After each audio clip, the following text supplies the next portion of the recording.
Welcome to Season 8 of Radio Free 501c, brought to you by Rogue Tulips Consulting.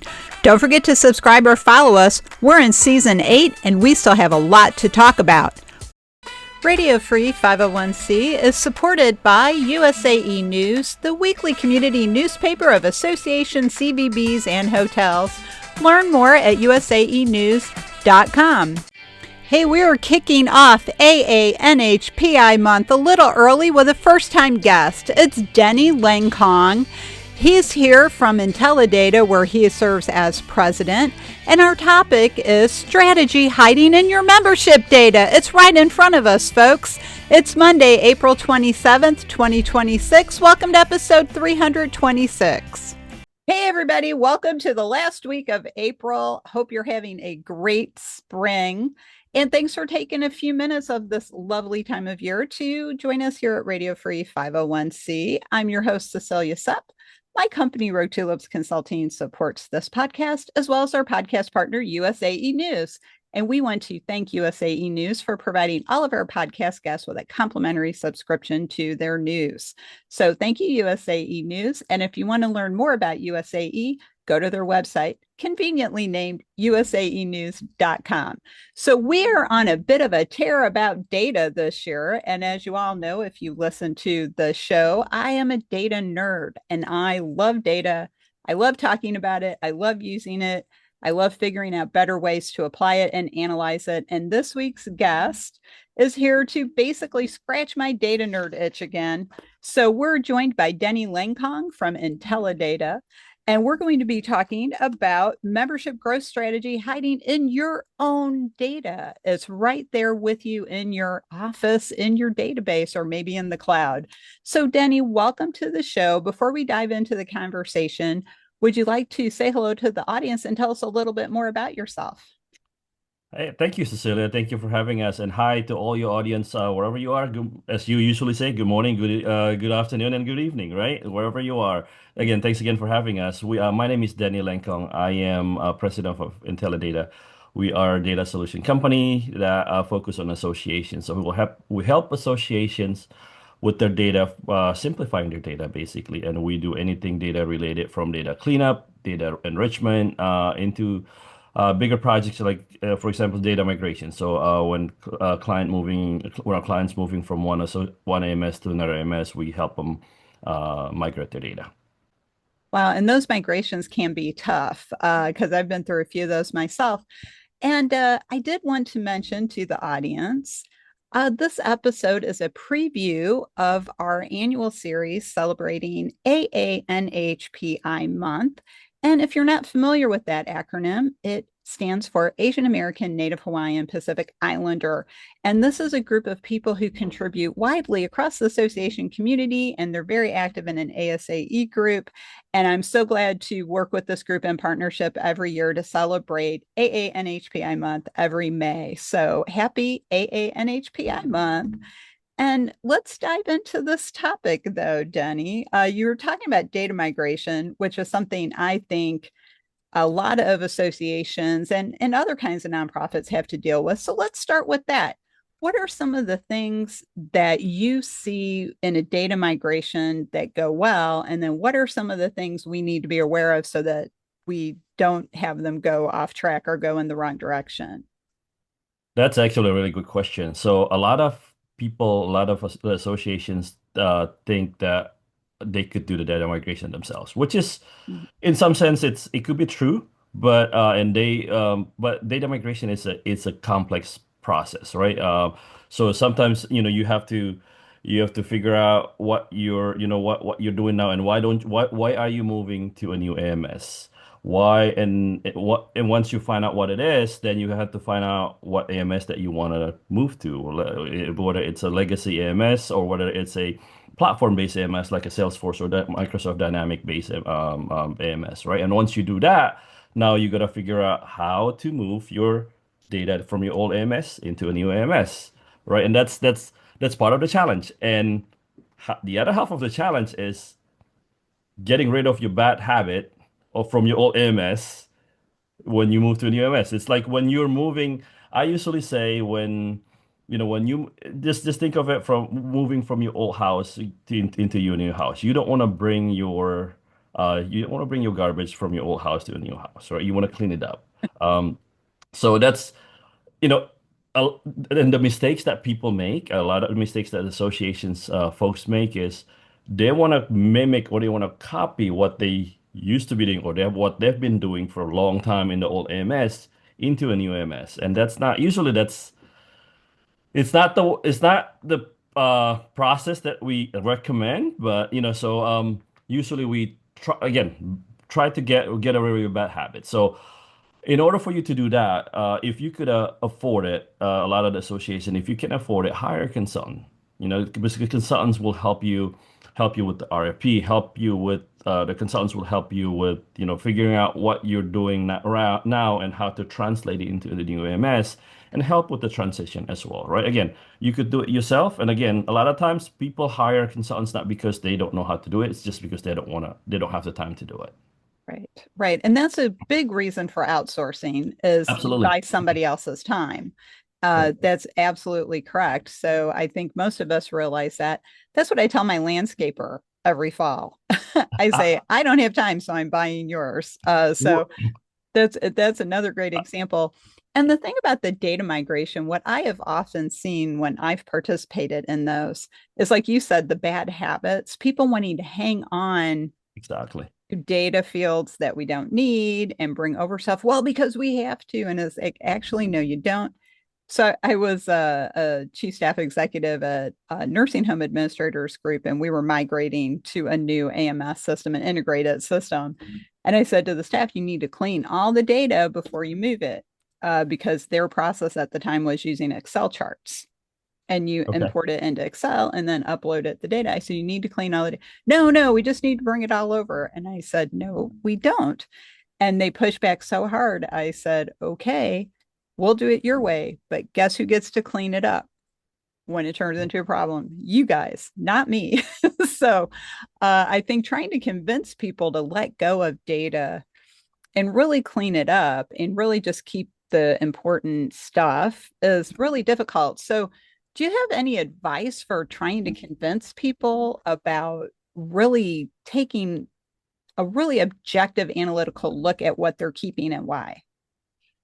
It is a double-edged sword. And like you said, a lot of people want to keep everything because they're so afraid of losing all the information that they have, right? But you have to think back. Do you really need that data? Because yes, space is getting cheaper, but also depending on what AMS you go to. If you go to a platform-based AMS such as a Salesforce or Dynamic, space is not cheap, and you don't want to bring everything, right? And then especially for financial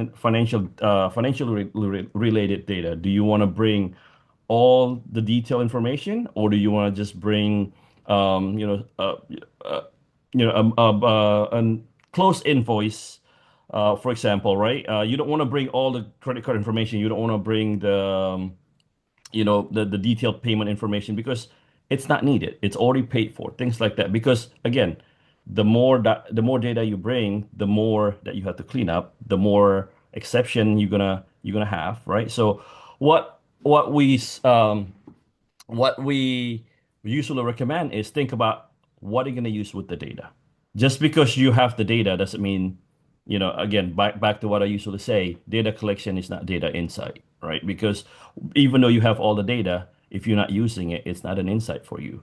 Um, it is good that if you're collecting a lot of data, but if you don't take advantage of it, it's going to become useless. Try to think about if I'm gonna bring this data, what I'm gonna use the data for in the new system, right? So Yeah, and that's a question I think a lot of people don't ask. Do I need this and what am I going to do with exactly. it? And I'll use email as an example. I have a lot of emails, and no matter how many I delete, I still have a lot of emails. So a few weeks ago, I just went into my sent mail where there's like, I'm embarrassed to admit at that time, over 8,000 sent emails. And I just said to myself, have I ever gone back and looked at any of these? And I said to No? myself, no, I haven't. So I went in and I deleted the entire year of 2022. It just gone. And I still had 7,000 7,000. emails in my sent folder. But you know what? I don't miss them. I haven't used them. I've talked to other people who have, I'm going to say, email retention policies of only 90 days and then they're gone. Like they just delete them. So we could look at our data that way too, because email is data. When you think about it, it's a message and we're keeping it for a reason. I'll be honest, usually it's because I get bored deleting them. So I'll delete them for a few minutes. I'm like, oh, I'm going to go work on this report because this is boring. So I really appreciate the subscription I have called Maelstrom, which is for managing your email because it shows it to you in a different way. So if you're looking to get a handle on your inbox, it's helped me tremendously. But now back to our regularly scheduled programming here. We want to talk a lot about the strategy that we can find just in the data we already have. So we have this treasure trove of information, but like you said so well, you're maybe data rich, but you're insight poor. So what are some of the suggestions you might have for people? And you have all this data. What can we find in there? How is it going to help us make a strategy? So the first thing I was gonna say is, try simplify, create a report. Create a report of something that you do on a daily basis. For example, if you're in a membership department, try looking at your membership count or member count, right? And then once you get that, share it with people and see what they say. Because let's say I'm a membership director and I run a report and I have 15,000 members, for example.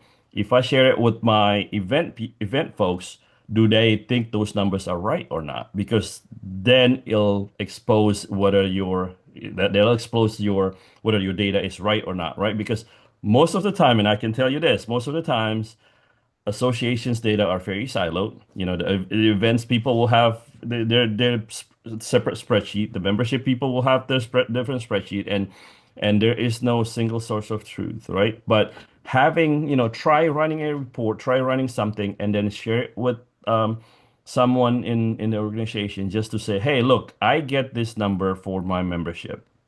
um is that right, or can we use that, right? And then so once you get to that, because reporting is not just reporting your number, it also expose the data gap within your data. It exposes the duplicates, it exposes the anomalies in your data.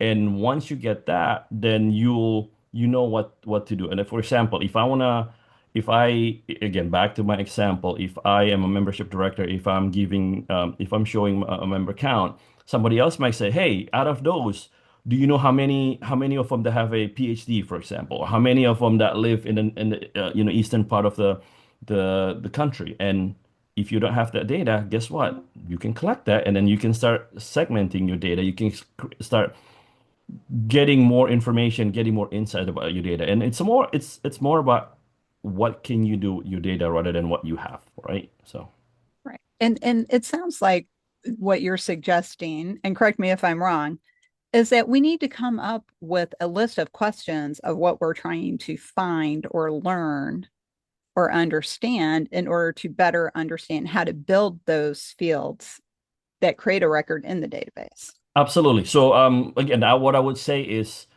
like reverse engineering. What do it backward, like trying to figure out, come up with a question and see how you can answer that with your data, right? Because running a report, it's running reports. You can run it through your MS, you can run it through your Excel spreadsheet, right? But if you, again, getting there's a difference between how many members do we have, or how can I improve my retention, or how I can improve my membership, renewal, or how can I increase my membership renewal. That. So how many members we have is kind of like your, operational, like you said, right? Operational report versus the strategic is how can we improve renewal, or how can we, re, you know, yeah, improve renewal, improve a meeting attendance, and things like that, right?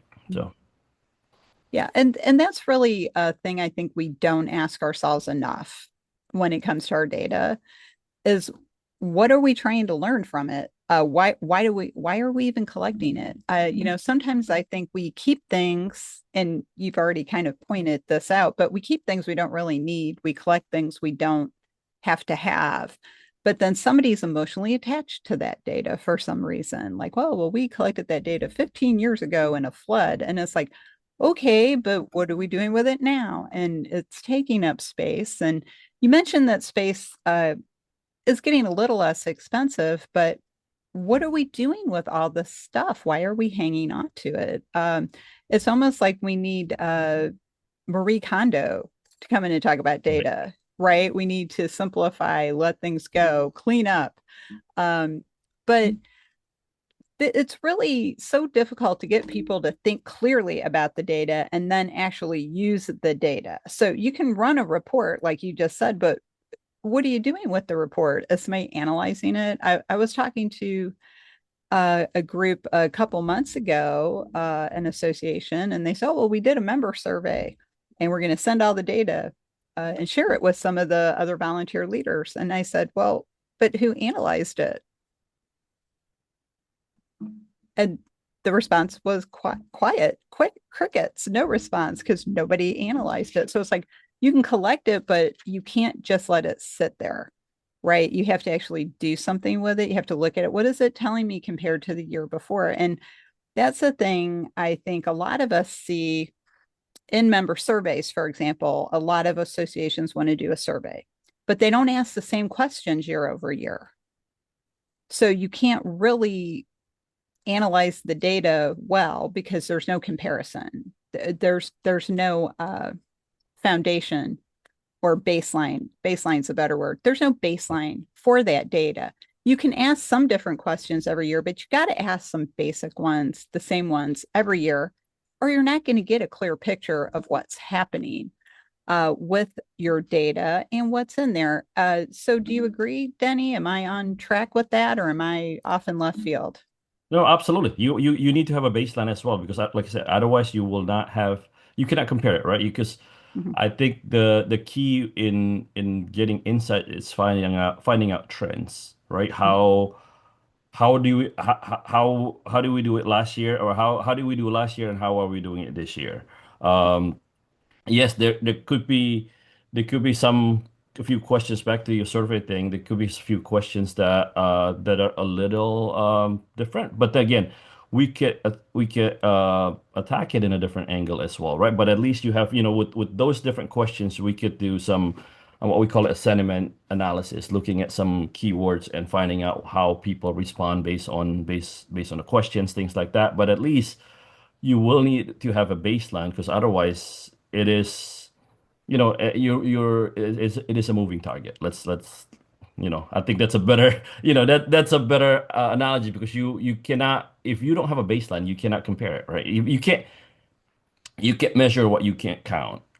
Yeah. So Yeah, that is something I think a lot of people who don't really work with data directly understand. They don't get that.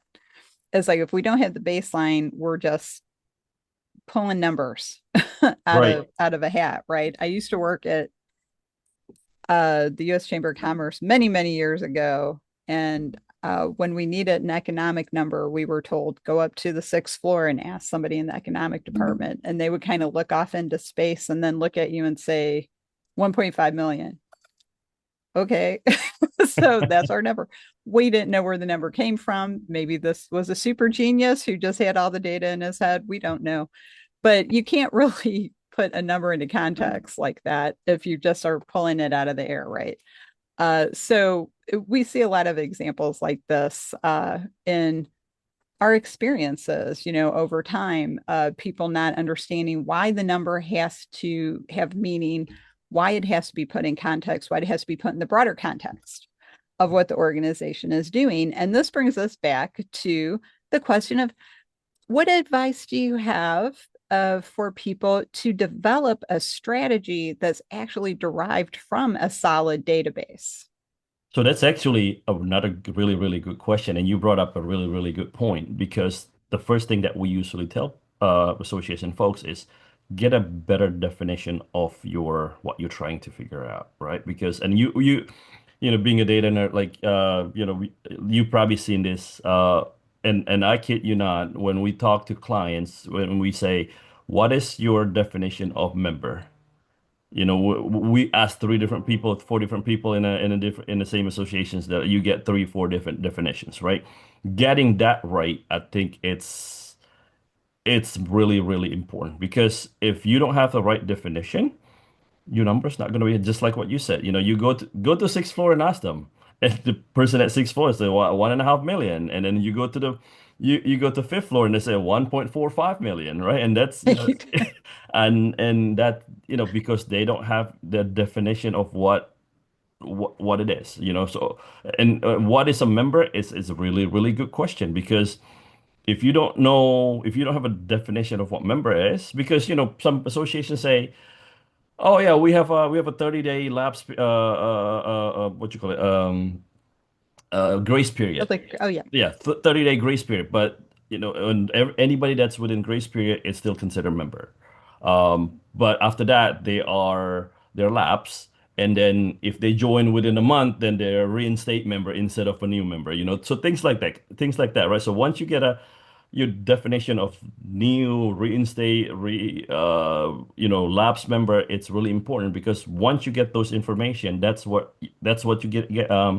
That's how you generate your baseline, Yeah, if and you I will. think that's a really good point because I saw a post from OrgSource last week on LinkedIn about if you ask four people what you do, they're all going to give a different answer. And that's just about the job you're doing. So when we're looking at data and you ask, well, what does this data mean? Everybody has their own interpretation based on their perspective. And it's like, but sometimes, as Freud said, a cigar is just a cigar. Sometimes a data field is just a data field, and it is what it is. It is the name of the city. It doesn't matter if you like the city or not. It's just the name of it, right? Right. So we tend to like interpret things and build backstories and be subjective about data, which I think kind of gets in the way of us using it well. But to the point about who is a member and how is that defined and when are they lapsed and when are they reinstated, that is always a debate that goes on.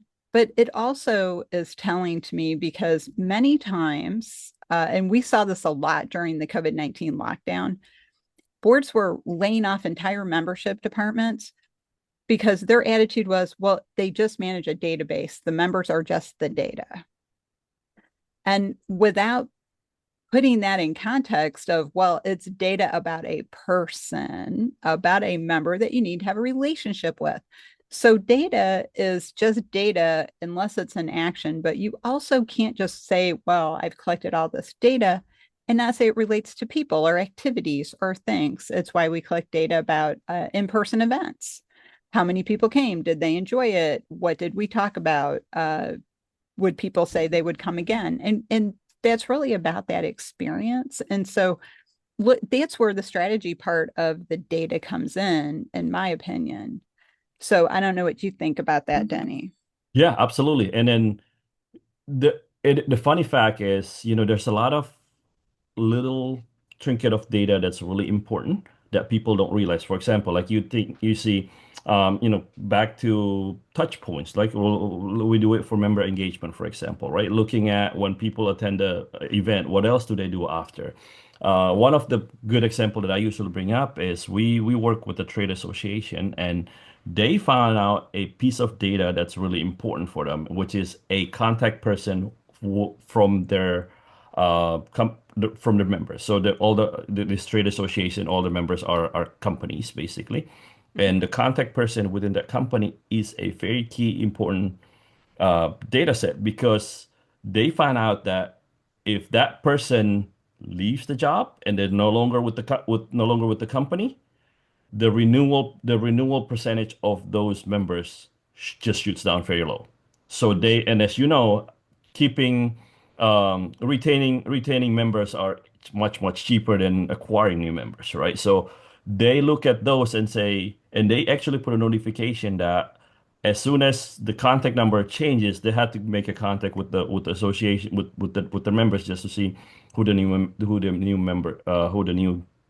contact person is. So they have all these relationship, right? Because that's one thing that's also tangible. That's really people don't think about it. The getting the a relationship with the member just because knowing your member is really important because that's how you keep the retention member retention, and that's how you make your member feel. You know how your members feel um, but the association and getting the data in the background data, if I will, right? Knowing what they like, what webinar they did, what events they went to, and then what else they did after. We can create a story as looking at, look, this member went to 2 webinars and went to these events. Maybe they are primed to do X, Y, and Z based on that, right? And based, again, looking at trends. That's how that's how you look at it.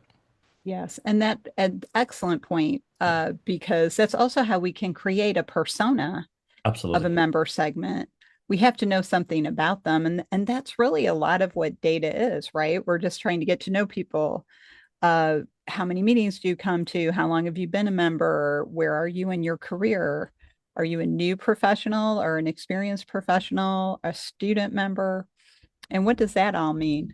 And that's really why we have the data. It's not because we're just collecting numbers, but because we want to get to know people.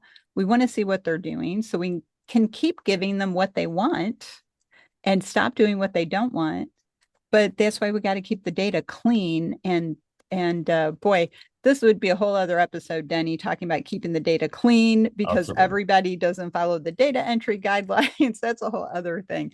But one thing I'd like to ask you, just because I'm curious, the language for where we store our data has been changing. So, we've had data warehouses, data lakes, data rivers, data wells, which is what I've been saying a lot the last year or so, as a data well. And one day I mentioned that to my husband, and he looked at me and he said, "What is that?" Like, I've never even heard of it. I'm just like, "Well, okay, it's where you keep your data." But I don't know, what is there like an accepted term now or one that you prefer? I think the most common, especially now with AI, right? And I'm gonna talk about AI as well. Mhm. With AI, I think the data lake is the most common term, just because and again, just think of it as a smaller subset. So it start with a what they call it data puddle, and then becomes a data pond and data. So it's data whale first, I guess. Oh, I guess Yeah. data puddle, data pond, data lake, and then there's data ocean. So it just goes from a smaller subset into a bigger one. Data puddle is basically your silo Excel spreadsheet that everybody keeps inside themselves. Actually, not sharing with anybody, right? And then it goes to a data pond, which is kind of like your department wise, so everybody in the department using the same spreadsheet, but so it's not really an individual. And then it goes to a data lake, which is a bigger subset, which is a collection of data ponds. So, you got your AMS, you got your LMS, which is a learning management system, you got your CMS, which is the content management system. That's what we see a lot more. So the data lake is basically a collection of multiple data sets, Mhm. structured or unstructured. So it could be, again, it could be your data from your AMS, or it could be your unstructured data such as your, blob, or pictures, audios, things like that. So it collects a lot of these different stuff, and then it creates a centerpiece, which is kind of like people trying to make that as a single source of truth, right? Which is actually a good way to do it. We like it, and then that's what a lot of, we that's what we recommend to our clients, and I know there are a lot of companies that are out there that also do the same thing, because you have your centralized data set that when you are ready to move to the next step, which is going into the AI, you can control what data that you're looking at, and then you can control your how you train your bot, right? Because it's a centralized location. But yeah, so I think Data well is, I think the most common term that people will hear is probably data lake again. But like I said, we can have an hour episode just talking about that, right? So That's true. That's true because it's just been evolving. I remember back right, in 2014, I think it was, people were saying data warehouse and oh, and that seemed like the good term at the time because it's where we keep all of our data. And exactly, yeah, yeah. and I think though the big challenge, and especially if we want to use our data to develop strategy, is keeping it clean all the time, not just in a migration. In a migration, you're kind of more motivated to clean it up, but you really got to keep it clean all the time. And is that something AI can help with? Can AI help you clean your data on a regular basis? To a certain extent, yes, but cleaning your data and this is what AI can help you as well. A lot of the biggest misconception out there is data cleanup is just a one-time task. Like you do it once, it's a magic wand, right? I'm gonna wave my magic wand and it's done. No, it's not. Yeah.